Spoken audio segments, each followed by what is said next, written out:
This is Beyond the Resume, the podcast that brings you the stories, advice, and insights behind some of the most successful people in real estate. Beyond the Resume is brought to you by Jackson Lucas Executive Search, the industry leader in human capital solutions. Here is Chris Papa and Lisa Flicker. Matt, welcome to the podcast. Thanks for coming on. Thanks for having me. Appreciate it.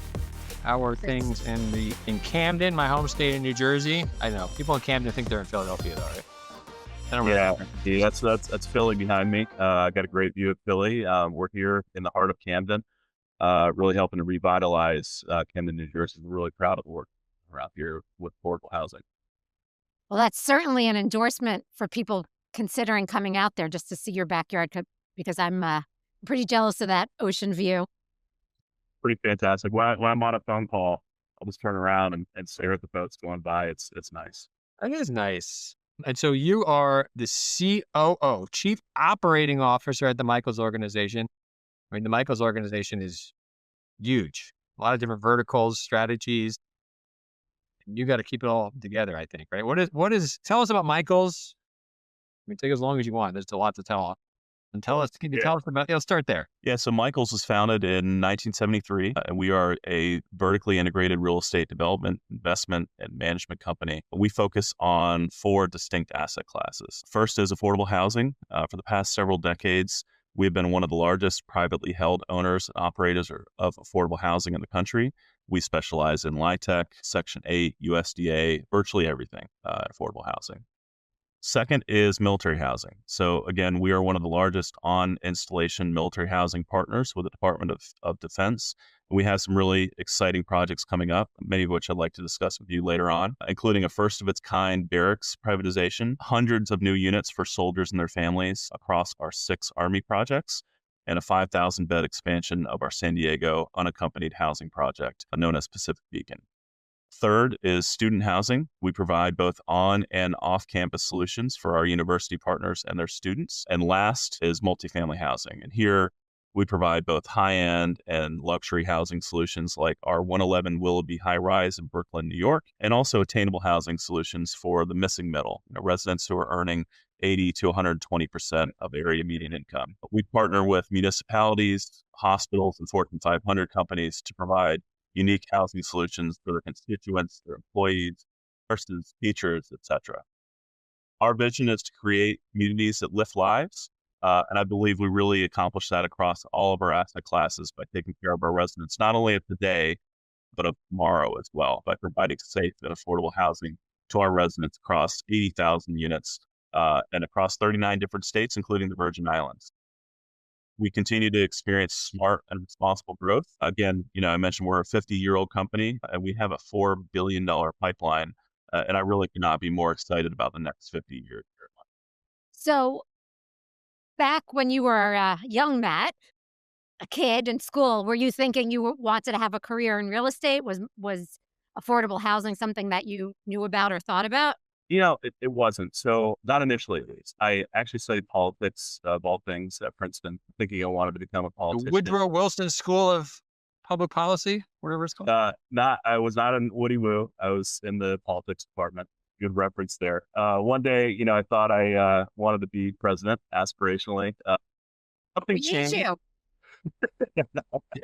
Something changed in my senior year time frame. I started looking in investment banking and consulting and real estate careers. As a 22-year-old, I had a lot of daunting options ahead of me.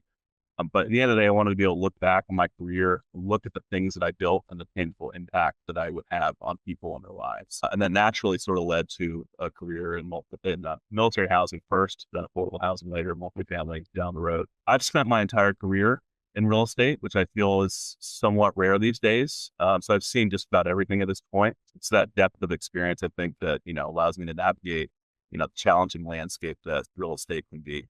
So I want to pause here for a second and, give a plug for liberal arts educations. I know these days the world and employers seem to be hyper-focused on specialization. But my opinion has always been that employers will always train their employees to adopt the skills that they need in order to get the job done. So when I was going to school, I wanted to get a broad education that really honed my critical thinking skills that I knew that when I was presented with a series of case facts in the real world, I could work through the problem to get it done. Right. Yeah. The way I was saying, we had this debate with a guy yesterday who went to MIT and his biology degree or chemistry degree, and he got his PhD and stuff, and he works in I assume biotech or something like bio, whatever. Just like but it's there's a different. We see the world differently. My father's an engineer. I mean, he sees the world so much different. I see that. I see the world. So but there is like you come out. I know as a major in that world, and it's like for me there's like almost too many options. You know what I mean? It's like you could do. I knew I wasn't going to be an accountant like Lisa. She went to school with the big guy. I wasn't going to be an engineer. You know what I mean? But it was like there's so many things to do. I guess how did you? That's a good jumping off point. You got your liberal arts degree, and then take us to like your next step. How did you even get? There's a lot of people coming out of school with liberal arts degrees. They're like, they want to find a job, but they can't seem to find one. Yeah. And I mean, that's exactly the thing, right? How does an 18 or 19 or 20-year-old know what they want to do for the rest of their lives, right? I was fortunate that I kind of fell into real estate. So I started my real estate career with CRC companies. They were recruiting on campus at Princeton. Happened to, interview with a bunch of folks there, really liked it, really liked their mission. And when I joined them in 2006, was focused primarily on military housing at first, then later affordable and market rate housing, finally capital markets, acquisitions, and dispositions. Took a 2-year break there in the middle to earn my MBA from the Darden School of Business at UVA. So, I wasn't seeking out real estate necessarily. I was looking, between investment banking and finance and real estate careers, and just happened into this one. And it just happened to be such a great fit for me and really my skill set. Well, what's interesting is you went back and you got kind of the specialty of it. Exactly. So, I have this debate with people all the time, and I think it depends on the person. I don't know if there's one right answer necessarily, but when you have a liberal arts degree, sometimes you come out and then you need some extra education, and that might be something that people should bear in mind or not. It's interesting to look at the career paths. That's spot on. I was looking at myself and my skill sets, and I was good at certain things and not so good at some of the hard things that I didn't pick up in a liberal arts education. Right. I knew I needed to go and, learn some finance, functions. I needed to learn accounting better than I did. I need to learn marketing, those sorts of things. And that's what, ultimately the MBA did for me. It's not for everybody. May either see a different career path, or they may have already picked up those skills and that education during their undergrad degree, and that's great. But for me, it was definitely time well spent.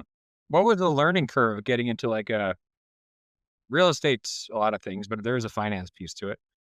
Like I'm assuming like you didn't have that background. Like what was the kind of the learning curve? I didn't necessarily have the background, but my dad was in finance and accounting for nearly all of his career, and some operations sort of at the end. So, he taught me a lot along the way. So I picked up Excel very quickly, picked up, finance functions very quickly. It felt natural for me. In your blood. Yeah. And you're the COO. So what does the COO do? That's a great question. Maybe a better way to ask, what doesn't the COO do? So, I'm focused kind of on 3 things, over the past year and really into the next year and a half. Operational efficiency for sure. Building new businesses that are, complement our mission here at Michaels. That's really kind of my pet project. I love to start and run new businesses within the Michaels sort of ecosphere. And lastly, finding new ways to grow revenue. I always say it's much easier to grow revenue than it is to cut expenses. So like to look at revenue first. Obviously, there's plenty of places we can cut expenses, whether they're controllable or not controllable, but always like to look at revenue first to see if we can grow the top line. In the past year, we started 2 new business lines that really complement Michael's mission and our existing portfolio that I'm really proud about. So first, we started MMH Insurance Company. It's a tenant liability insurance captive that provides affordable tenant liability insurance to our properties and to our residents. And second, we started Michaels Energy Solutions, which is an alternative energy development company. Currently working on alternative energy solutions, really focusing on cogen and solar across our portfolio. We're currently working on a 10 megawatt solar array at one of our military housing projects in Fort Irwin, California. For those who don't know what cogen is, cogeneration is a type of energy production that simultaneously generates both electricity and heat from a single fuel source. Don't ask me anything beyond that, because that's about the extent of my knowledge of what cogen is. It just sounds fancy.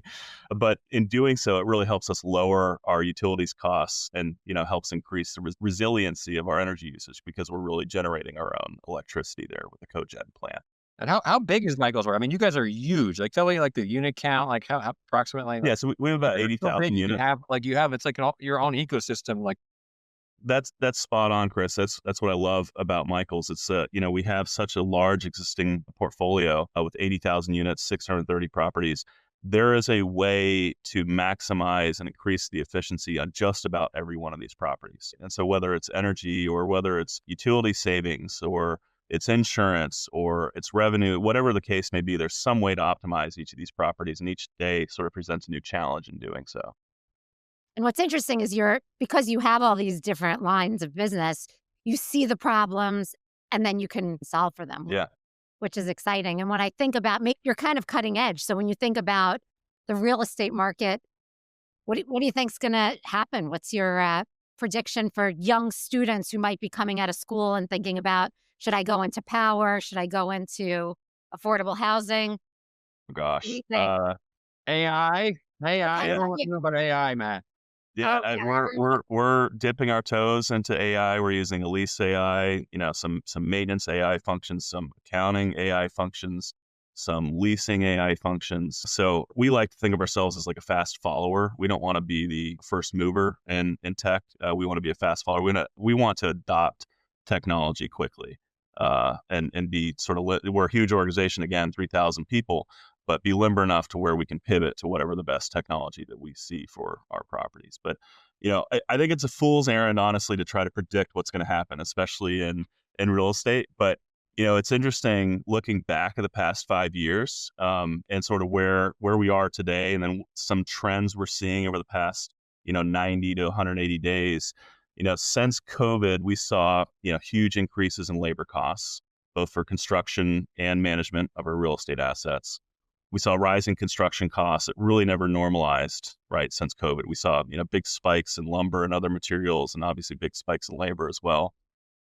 Everybody knows we saw rising interest rates, right, since 2022, especially on the short end of the yield curve. And it's made a lot of developments financially unfeasible. And lastly, and maybe most impactfully, we saw a 140% increase in property insurance costs. Yeah, not Michael's necessarily, but the industry Right. as a whole. On the flip side of that, though, what are some of the benefits? We saw cap rates have expanded. That makes acquisitions look a bit more attractive relative to new construction. So some people who are listening who are looking to go into real estate, acquisitions might be a good path for them right now. Like, these things change all the time, but right now acquisitions are sort of more attractive for investors than new development. We've acquired 13,000 units over the past few years for that exact reason, right? It's been more attractive to acquire. We have found ways to get creative with our insurance program. We've really optimized it over the last few years. We've used our captive insurers to help bring down our premiums, help buy down our deductibles. So while premiums have been broadly rising in the marketplace, again, the stat I saw from Yardi recently was 140% over that 5-year period. We've actually seen a 40% reduction in our premiums over the past 2 years. So we're kind of diverging, heading in the other direction here, which is great. Helps, our real estate developments get across the finish line, and our existing assets really delivers more capital back to our investors who have invested in those projects. Go ahead. How many employees do you have? 3,000, roughly. Dang, that's so. I will say, I love that. To help increase efficiency across all that. It seems so complicated. It's a big ship, and it doesn't turn immediately. But one thing I love to say is we don't refer to our employees as employees. We refer to them as teammates, and they really are, right? Everybody is a team, sort of rowing in the same direction here. I love that. Cut that out so we can use that, and then we won't go credit for it. In the past, 30, 60, 90 days, and sort of looking ahead, the good news, we've seen both the long and the short end of the yield curve start to compress a bit. I was looking at the 10-year this morning. It's starting to approach 4%, which is good. And the labor pool is starting to tighten. Not necessarily a good thing for, the economy broadly, but for people who are using the labor pool, whether through existing management of our portfolio or for new developments, it helps. So we're starting to see finally more competitive pricing from our subcontractors due to that tightening labor pool. That helps us really lower the total development costs of a project and really get that across the finish line. That's great to hear. Yeah. And I also saw that you have an educational foundation We over at do. Michael's. We do. I love to talk about this. Thanks for asking. So this is Michael's Educational Foundation shirt, right? So a little bit of both branded swag. I'm really proud of the Michael's Educational Foundation, proud of the fact that we were the first in the affordable housing industry to start a resident scholarship program for our residents residing in Michael's properties. And that was in 1991. When we expanded to military housing in the early 2000s, we added our military residents to the program.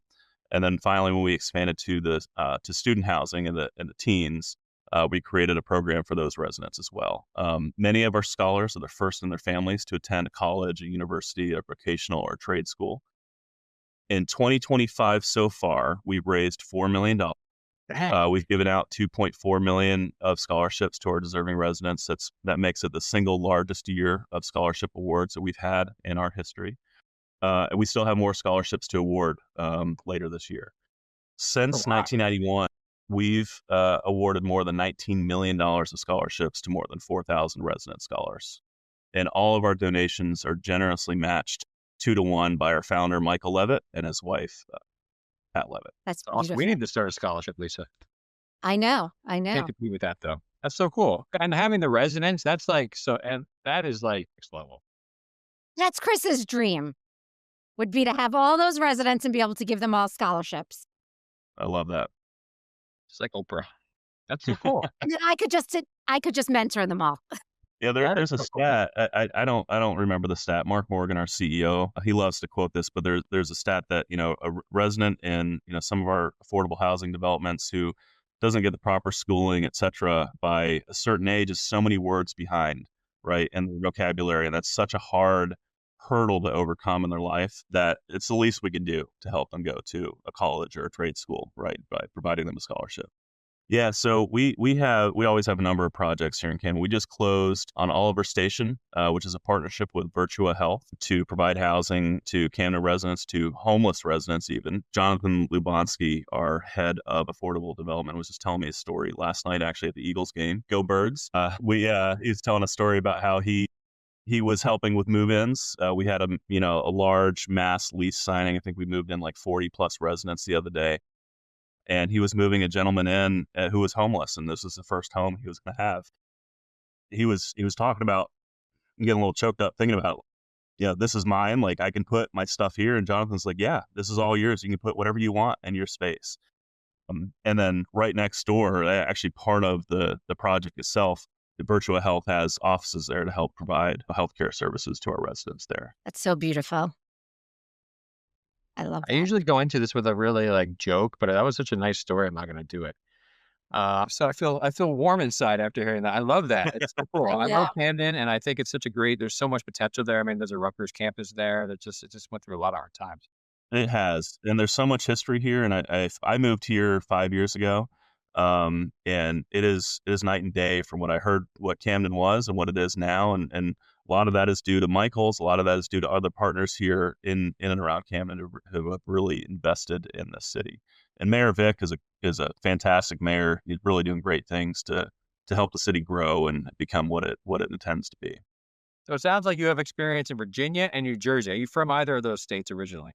No, but I went to school in both those states. That's what I'm saying. Like all your experiences where'd you grow up?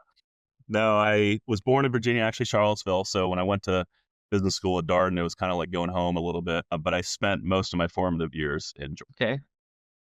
Cool. Now you're a Jersey guy. Go Birds. Yeah. Yeah, that's pretty cool. And so through all these, building a big company, being COO, what's your approach to leadership when you look at how you manage? I mean, I love that you keep calling to your people, your teammates. So I already have a feeling that I know and I agree with it, but I'm just curious. No, it's great question. I love talking about this. I love kind of answering this question, and I want to harken back to the business school day. We talked a little bit about my business school experience. In business school, our professors were always talking about it's the strategy and the leadership courses that will be the most beneficial in your career, not the data science, not the finance courses, these other things that business school students like myself at the time found really sexy. It was difficult to believe them at the time, but I've found over the years they could not have been more accurate.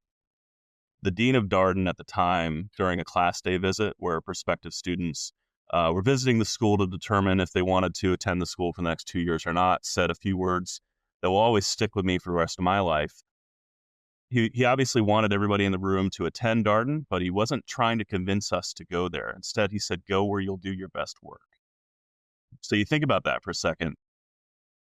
It's all kind of meaningless if I'm somewhere where I don't belong or where I don't have the greatest output from my efforts, right? So naturally, like bringing that back to leadership, the most important lesson, in my opinion, is the importance of putting people in positions where they have the best likelihood of success. Sounds simple, but I think it's one of the most challenging parts of business, and it's the best skill, in my opinion, that a great leader can possess. And as my career has really moved away from the day-to-day execution, I see it as my role to set the strategy for our teammates and really provide kind of the left and right guardrails for our teammates to stay within. That's all well and good, right? But if our teammates are not in positions, if I can't put them in positions where they will be successful, I'll be destined to fail, which frankly is not an option. So setting the strategy and setting the guardrails for them to operate within. Well, if you think being the COO of one of the largest owners of multifamily properties in the world is stressful, welcome to the hot seat.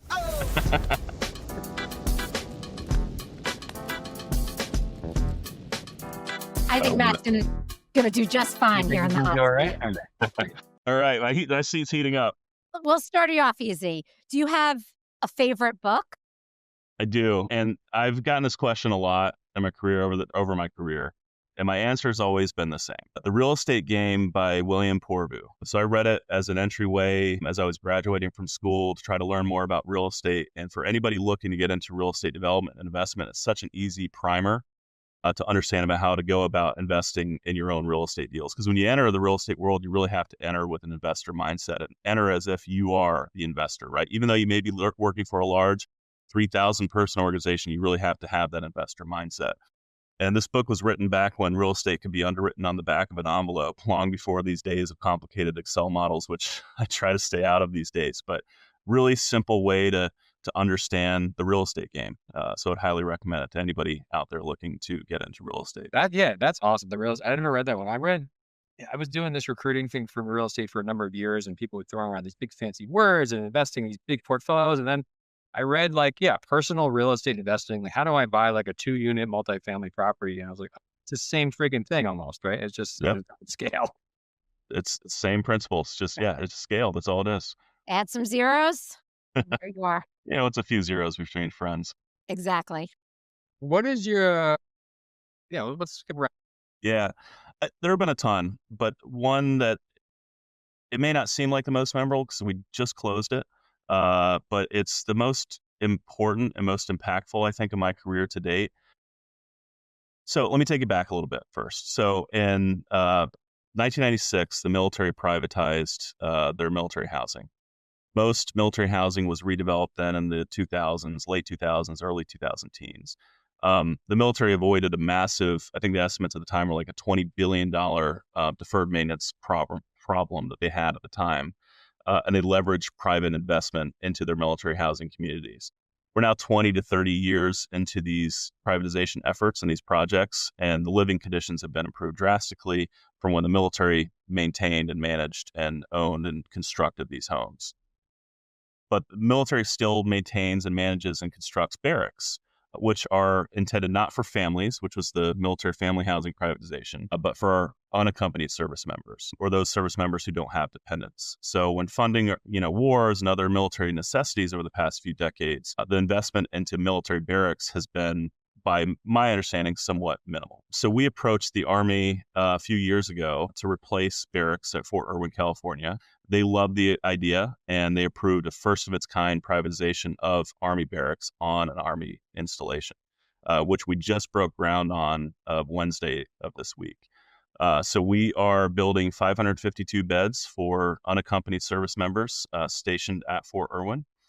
Wish I could show you a picture right now. Maybe we could do that in post-production. I don't know if that's a thing or not. Yeah. But the designs for this project are beautiful. It's almost like resort living out there in the desert. You know what? Those are the defending. Awesome. I feel like those are the people who deserve the nicest houses of all. So that makes me so happy to hear. Exactly. Me as This well. is a feel-good episode. Told you Matt was a nice guy. She's like, I don't think he's going to be nice. I'm like, he's going to be great. So last question is, I'm sure with 3,000 employees, you've done your fair share of recruiting. What do you think makes a good employee? What do you look for when you interview people? And how do you vet them? How do you find that out? That's the hard part. Yeah. Both great questions. So first, what do I look for?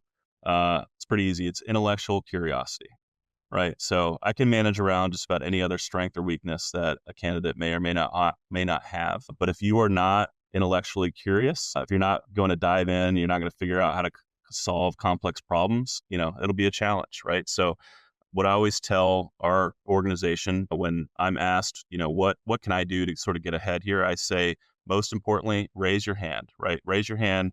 Tell somebody when you want to be involved in something, you want to take on a new project, you want to do something else, be present and participate. So, I look for people who are intellectually curious. How do you find that out?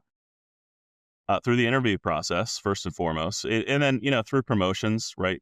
We have such a great pool of talent here within the organization. We try to emphasize internal promotions as much as we can. There are some positions that, of course, we got to go to the outside for and bring in an outsider's perspective through the interview process. And, I love when someone asks me a question about myself or Michael's. Love to talk about, my career, love to talk about the stuff that Michael's has going on. If they're asking good questions and not just the standard form, like, well, what's my day going to look like? And, that sort of thing. It tells me that they are intellectually curious. I also love to ask brain teasers. So if you're on the other side, yeah, those are tough, man. But they're tough, but only insofar as there's no right answer, right? I want to see how your brain works.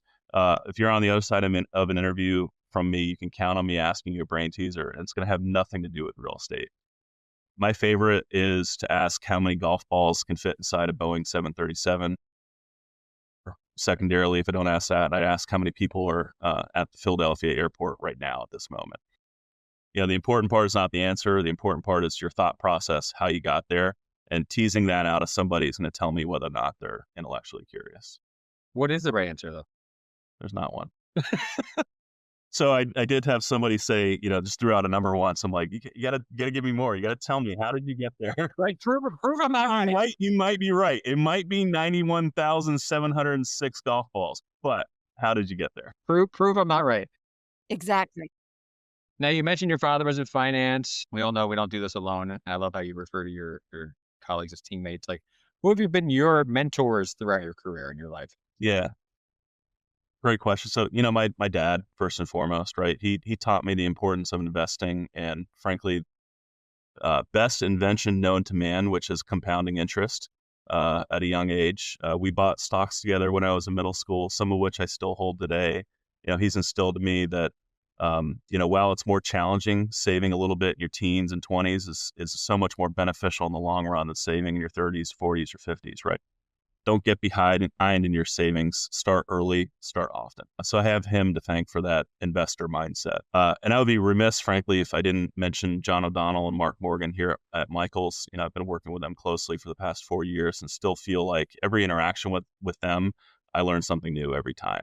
And they have been so generous enough to give me the rope that I need to get my job done and ensure that our operating companies are more profitable, and they've both been so incredibly instrumental in helping shape me to be the leader that I am today.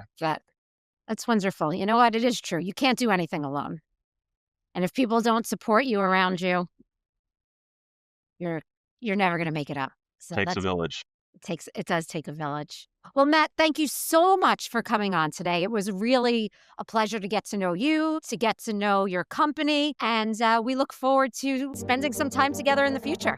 Yeah, no, absolutely. Lisa, Chris, thank you so much for having me, allowing me to share a bit of my story.